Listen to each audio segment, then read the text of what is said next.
efa miresaka izay tontolo iainana izay hatrany dia anisany toeram-pitsangatsanganana mahasatrika ireo mponina Antananarivo ny valan-javaboary etsy Tsimbazaza no izy akaiky no sady misy karazam-biby maro samihafa afaka tsidiana. Raha ny fijerindreo efa zatra nyity toerana ity anefa dia efa tokony asiam-panavaozana izany valan-javaboary izany satria dia efa ela tokoa no tsy nisy an'izay fanavaozana izay. Arony Fanadiadiny.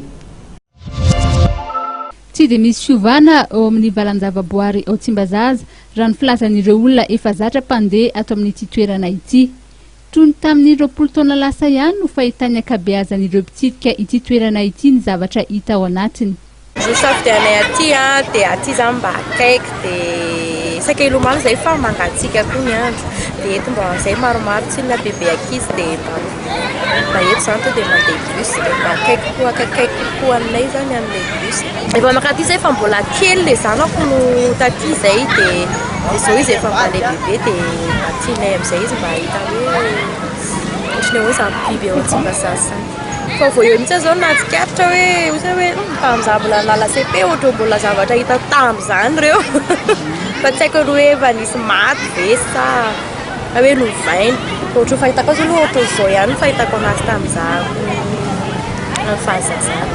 Ny any mba zava-baovao tsikaritra ireo mpitsidika dia ny apondra izay azo lazaina hoe vao aingana ny tao raha ny nambaran'ireo mpitsidika. Le fanatsarana azy atao ato zao izy ity mba tokony asiana trano hoe felikalofan'olona zao toetrandro ratsy dia ohatrany tsy dia misy trano vitsivitsy kely le trano mba felikalofan'le olona zay zany zao raha ratsy zao le toetrandro dia vitsy n'olona hoe tsy hoavon'orana zao fa aza makantsika zao fa manahirana be any nefa raha misy zay ohatrany karazana angara kely zay dia mba betsaka le olona mandeha fa andao fa misy alokalofana ihany any.